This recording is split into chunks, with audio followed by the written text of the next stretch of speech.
भक्ति भारत में आपका स्वागत है। अगर आपको वीडियो पसंद आए तो इसे लाइक करें, शेयर करें और ऐसे और भी भक्ति वीडियो देखने के लिए सब्सक्राइब करें। 8वां अध्याय। यमदूत कहने लगे कि तुमने बड़ी सुंदर वार्ता पूछी है।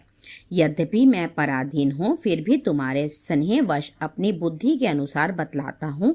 जो प्राणी काया, वाचा और मनसा से कभी दूसरों को दुख नहीं देते, वे यमलोक में नहीं जाते। हिंसा करने वाले वेद, यज्ञ, तप और दान से भी उत्तम गति को नहीं पाते। अहिंसा सबसे बड़ा धर्म है।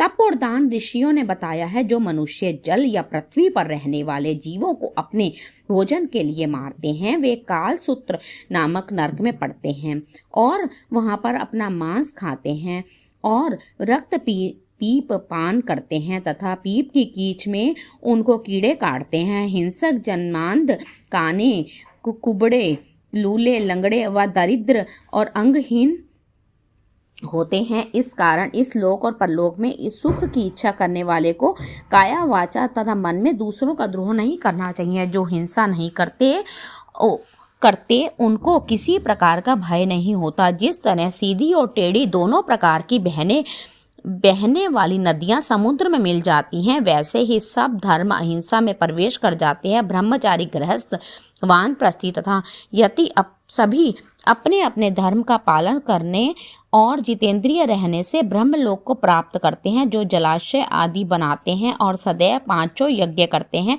वे यमपुरी में नहीं जाते। जो इंद्रियों के वशीभूत नहीं हो हैं, वेदवादी और नित्य ही अग्नि अर्थात हवन आदि का पूजन करते हैं, वे स्वर्ग को जाते हैं। युद्ध भूमि में जो शूरवीर मर जाते हैं, वे सूर्य लोक को प्राप्त होते हैं। जो अनाथ स्त्री शरण में आए हुए तथा ब्राह्मण की रक्षा के लिए प्राण देते हुए स्वर्ग से नहीं लौटते। जो मनुष्य लूले, लंगड़े, वृद्ध, अनाथ तथा गरीबों का पालन करते हैं, वह स्वर्ग में जाते हैं। जो मनुष्य गौओं के लिए पानी का आश्रय करते हैं तथा कुआं, तालाब और बावड़ी बनवाते हैं, वे सदैव स्वर्ग में निवास करते हैं। जैसे जैसे जीव अब इनमें पानी पीते हैं, वैसे ही उनका धर्म बढ़ता है। जल ही से ही मनुष्य के प्राण हैं, इसलिए जो प्याऊ आदि लगवाते हैं, वह अक्षय स्वर्ग को प्राप्त होते हैं। बड़े बड़े यज्ञ भी वह फल नहीं देते जो अधिक छाया वाले वृक्ष मार्ग में लगाने से देते हैं। जो मनुष्य वृक्ष रोपण करता है, वह सदैव दानी और यज्ञ करने वाला होता है।